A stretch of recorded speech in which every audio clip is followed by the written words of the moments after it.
everyone! Welcome back again to my channel. So mga kasukay, mga kalingap, Beyonce, may labandera na. Uy, grabe no? Mga kasukay, mga kalingap, ayaw ng sponsor na etong si Beyonce ay maglabada. Ang gusto ng sponsor is tutok mo siya sa pag-aaral, no, mga kasukay, mga kalingap. Grabe, sobrang yung pagmamahal ng sponsor kay Beyonce ay nako, sobra-sobra, mga kalingap. At eto, sino nga ba itong labandera nila Beyonce? Sobrang good vibes po ito, nakakatuwa, itong si nanay. At sobrang, ano siya, yung masayahin, tapos magugulatin. So, naiyak din po siya dyan, mga kasukay, mga kalingap. So, ito, panoorin po natin ang video na ito. Pero bago natin simulan yan, huwag niyo pong kakalimutan mag-subscribe. Val Santos Matubang, Kalingap Rob, at Edna Vlogs, at ang inyong lingkod, Gandang Emmy. And syempre, support po natin, Dr. Love. So, ito, panoorin po natin ang video na ito.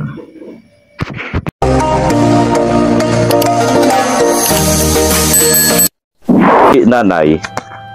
Oh, ito, Mads, upo ka na lang muna, Mads. Ako da malabas ang mga badok. Ako da si nanay kasi po. gustong bigyan ng trabaho ng sponsor. Ayan po, nagbigay ng pera ngayon. Ay, thank you po. Ma'am Annalyn Rolinson. Thank you po, Ma'am Annalyn. Nayak na rin ako. Talagang Nayak din ako. Kasi ang gusto mangyari ng sponsor, siya na ang maglalaba kay Beyonce. Wow. Siya maglalaba sa inyo. Kahiya naman. Si Ma'am Annalyn Rolinson ang magsusweldo. Para mabigyan lang din natin ng tulong si Ate Edna. Kaya pa, kaya na. Ay, aral daw ko yan. Paglaba. Basing na lang ate gamit. Oo, sige. Yan po ang... Hindi mo na po sa taong gusto ni Ma'am Annalyn Rolinson na bigyan ng trabaho si nanay at hindi na palabayin si Beyonce. Ang problema, kung naiyak. Thank you po, Ma'am Annalyn. So, naiyak ako ngayon sa pangyayari. Marami po tayong natutulungan na naiyak ako. Nangailangan. Ako patuloy naiyak ngayon. Yan. Opo. So, okay lang sa'yo, Mads? Sige po. Para kasi si Ma'am Annalyn ang magsusundo sa kanya. Wala tayong problema para dito. po makatulong naman po para tayo sa mabigyan iba. po ng trabaho. Kasi naawa siya nung huling vlog namin. Kaya man naman po maglaba, pero talaga pong nangangailangan din po naman iba yung iba para po makatulong na lang. Makatulong na lang. Yun na lang po ang tulong Tanggap namin. ka na. Tanggap ka na. May bago ka ng amo. Ay, salamat. Salamat po namin ito. Salamat po. Salamat natin. So, pwede ka na mag-umpisa. Bukas? Pwede ka na mag-umpisa bukas. Oo. Pwede ka na mag-umpisa at ako na magsweldo sa'yo. Galing kay Ma'am Annalyn Rolinson. Oo.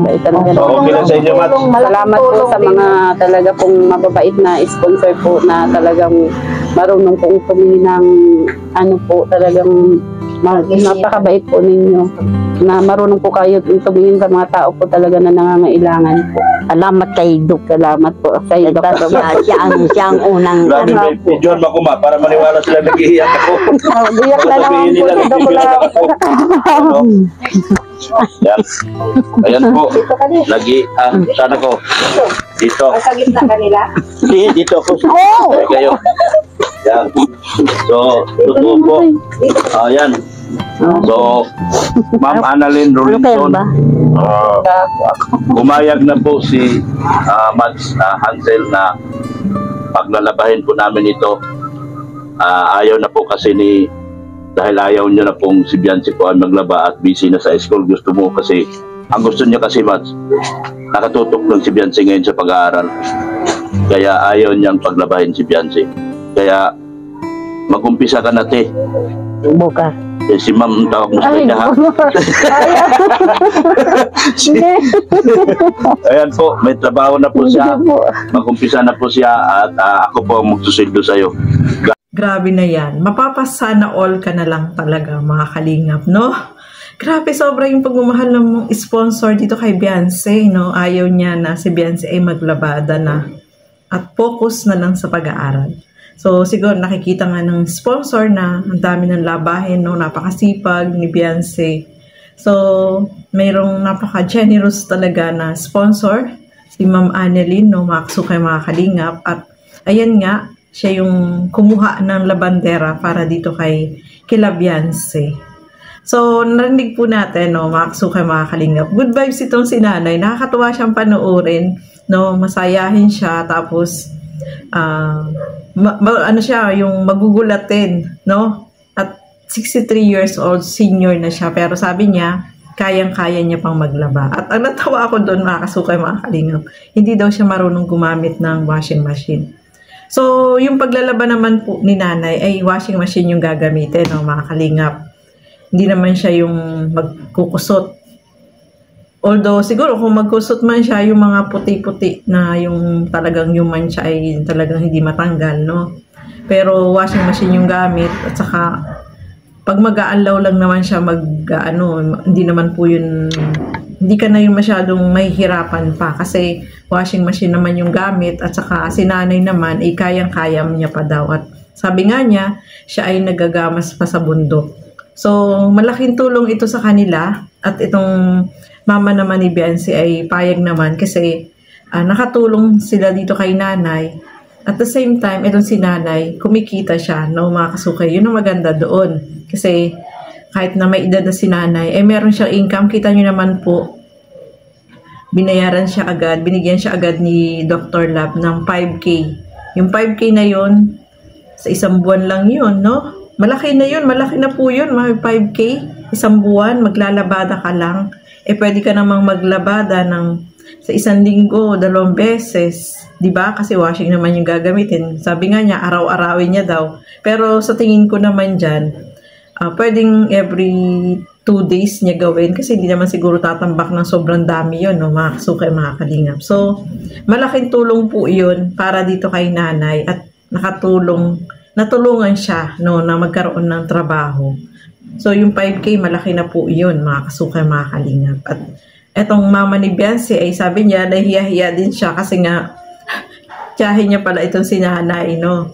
So, natulungan din itong si nanay kasi yung paglalabada is malaking tulong din sa kanila yun kasi yung 5K sa isang buwan, malaki na po yun, mga kasukay, mga kalingap. Kaya, naiyak siya kasi hindi niya iniasahan na mayroong ganong trabaho na i-offer sa kanya si Dr. Lab. Ito po ay sponsor ni Ma'am Annalyn, no, yung kinuhang labandera para dito kay Beyonce. Grabe, nakakatuwa lang po, no, na itong ganitong paglalabada is malaking tulong po dito kay nanay kasi sabi nga niya, talagang isang kahig, isang tuka lang sila.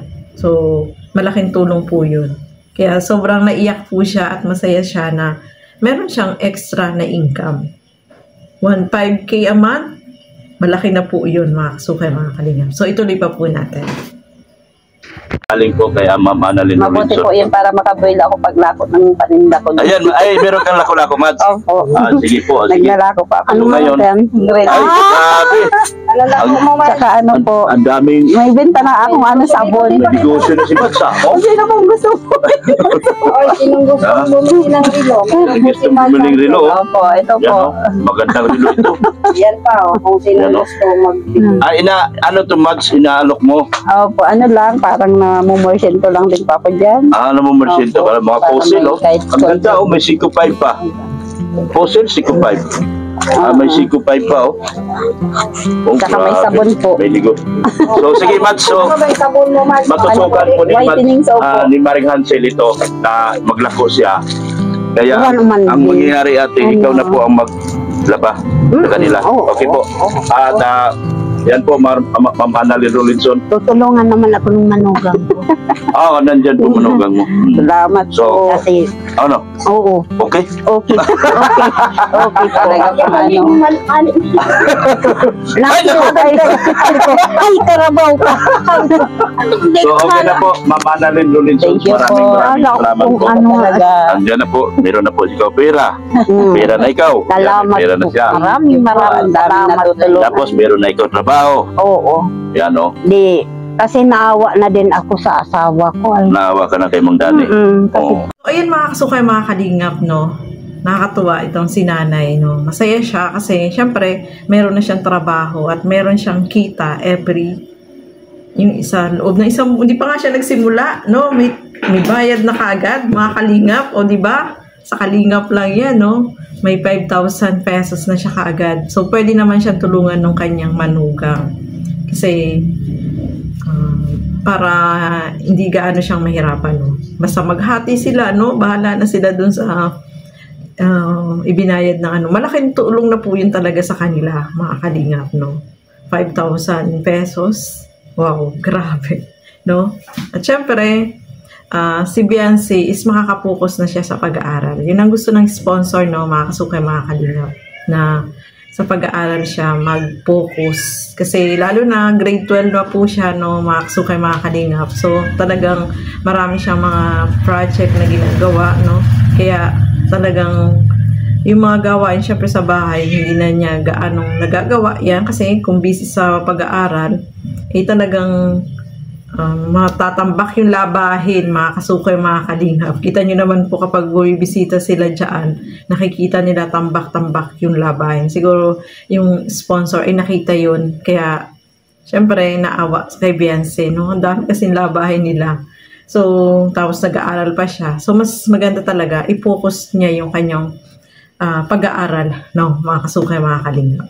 So, ayan, maraming salamat po. At isa pa, etong mama ni Beyonce ay meron ding negosyo na, no, extra income na pinagkakakitaan. So maganda po yun, no, dumidiskarte sila na kumita, hindi lang dun sa mga bigay, kailangan talaga merong extra income na pagkakakitaan. So maganda po yun na nagtitinda-tinda siya, no. Meron din silang video, okay, mga kalingap, kaya so maganda po yun kasi kapag halimbawa may mga okasyon, may birthday, alam niyo naman, magre-rent ng video, okay. So, malaking tulong po yun para sa kanila, no? Na may income din. At magaling silang dumiskarte. May babuyan na alaga, di ba? So, talagang itong family ni Beyonce ay talagang gumagawa din ng paraan para yung ng sarili nilang negosyo, no? For sure naman, mga kalingap, doon pagdating doon sa bahay nila, doon sa ginagawa ngayon, meron silang doon tindahan. So, malaking, negosyo yun para sa kanila, no? So, good luck, no? Sa business ng mama ni Beyonce, mga kalingap. At kahit na may maliit siyang bata, kita nyo, naglalako. So, maganda po yun, no? Nakakatuwa lang na talagang, ayan, gusto nila na magkaroon talaga ng extra na pagkakakitaan. So, ayan, maraming salamat po sa inyong lahat at keep safe everyone. Thank you for watching. Mabuhay po tayong lahat. Bye-bye!